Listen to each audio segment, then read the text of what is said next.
4 ऐसी अलामात हैं जिनको हमें कभी इग्नोर नहीं करना चाहिए, क्योंकि दिल की बीमारी बहुत लोगों में आम है और इसमें चूँकि वक्त भी ज़ाया नहीं करना होता, चुनाचे इन 4 अलामात को लाजमी याद रखें।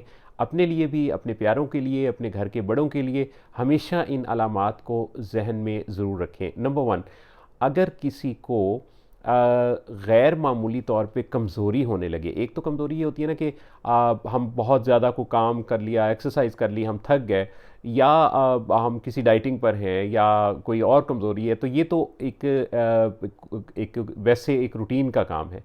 लेकिन अगर हम कमज़ोरी महसूस करें और ये ऐसी कमज़ोरी हो कि जो कि गैर मामूली सी है और आपको ये कमज़ोरी रेगुलर रह रही है, तो इसका मतलब ये है कि इसका ताल्लुक दिल के पट्ठों की कमज़ोरी के साथ हो सकता है। वजह इसकी ये है कि दिल के पट्ठे पूरे जिस्म को ब्लड सप्लाई करते हैं। ब्लड के अंदर ऑक्सीजन, खुराक और ग्लूकोज़ होता है, और हमारे जिस्म के तमाम पट्ठों तक जब ये चीज़ें नहीं पहुंच पाती तो उसके नतीजा में एक कमज़ोरी पैदा होना शुरू होती है।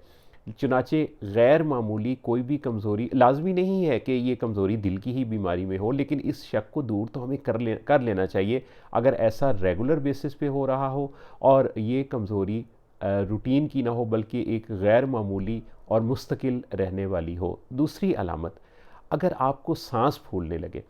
सांस एक तो है कि किसी सांस की तकलीफ़ की वजह से, बीमारी की वजह से, किसी चेस्ट इन्फेक्शन की वजह से, बाद लोगों में अस्थमा होता है, उसकी वजह से अगर सांस फूल रहा है तो ये तो इसकी वजह और है।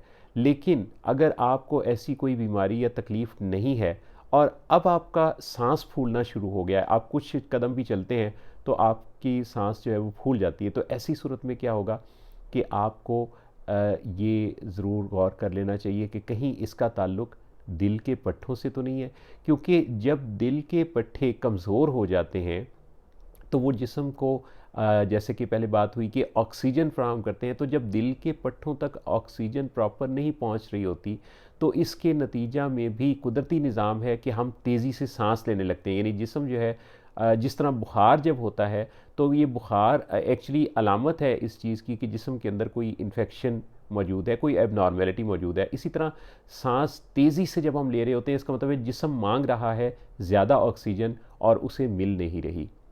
तीसरी अलामत क्या है? दिल की बीमारी की तीसरी अलामत ये है कि आपके टखनों में, उसकी सराउंडिंग में आपको स्वेलिंग, सोजिश महसूस होने लगती है। अच्छा, ये जो सोजिश होती है इसकी एक पहचान है, वो ये है कि अगर आप इसके ऊपर उंगली से दबाव डालें तो ये एक गड़ा सा पड़ता है जो कि थोड़ी देर बाद वापस आता है।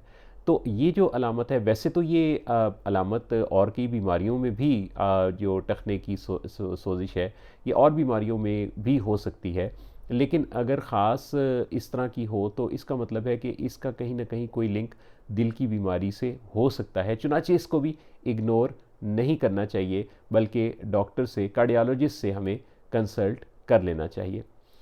चौथी जो अलामत पाई जाती है दिल की बीमारी की, वो सब जानते हैं, वो काफ़ी आम है, वो है सीने में दर्द या दबाव का महसूस होना।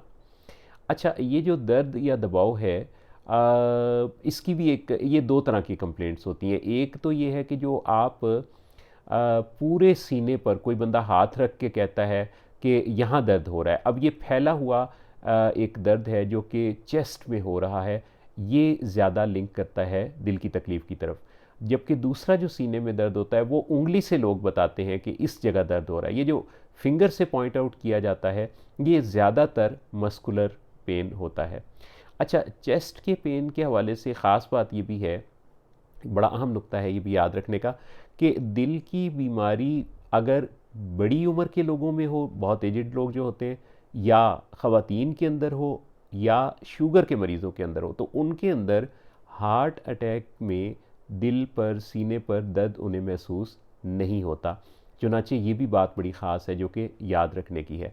अच्छा, अगर चेस्ट के इस पेन के साथ ख़ास तौर पे अगर बाएं जानिब है, जैसे लोगों को, काफ़ी लोगों को ये पता है कि अगर ये लेफ़्ट साइड पे है, बाजू में, शोल्डर में, जबड़े में, टांग में, दोनों बाजुओं में ये पेन, या हाथों में पेन जाता है, तो ऐसे में भी हमें ज़रूर डॉक्टर को कंसल्ट कर लेना चाहिए। ख़ास तौर पे चलने से ये दर्द महसूस होता है और बैठने से इसमें कमी वाक़या होती है।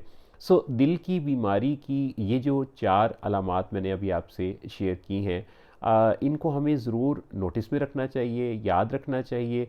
जितनी अवेयरनेस होगी ना, उतना ही हम टाइमली इसको डील कर पाएंगे, क्योंकि दिल की बीमारी में एक्चुअली अगर किसी को दिल का प्रॉब्लम हो रहा हो तो सबसे कीमती चीज़ वो वक्त है। अगर वक्त ज़ाया ना हो तो कीमती ज़िंदगी को बचाया जा सकता है, लेकिन अगर वक्त निकल गया तो फिर कुछ हाथ रहेगा नहीं। और दिल ऐसी एक नाजुक चीज़ है। वैसे तो हम दिल के टूटने की बड़ी बात करते रहते हैं, लेकिन ये जो दिल की तकलीफ़, दिल के पट्ठों का कमज़ोर हो जाना, ये भी लोगों में बहुत ज़्यादा आम है। चुनाचे इस पर भी दिल के अशार, दिल के बारे में नग़मे सुनने के अलावा हमें दिल की बीमारी और दिल के पट्ठों के बारे में भी ये वाक़फ़ियत ज़रूर आम करनी चाहिए, ताकि हमारे जो प्यारे हैं, हम खुद, हमारे प्यारे, हमारे रिश्ते, हमारी सराउंडिंग, हमारे दोस्त अहबाब, सारे इस हवाले से अलर्ट और बाखबर रहें, ताकि अगर किसी को बरवक्त डॉक्टर की मदद मिल गई तो वैसे तो ज़िंदगी अल्लाह ताला की ज़ात देने वाली है, लेकिन सबब और ज़रिया तो फिर इंसान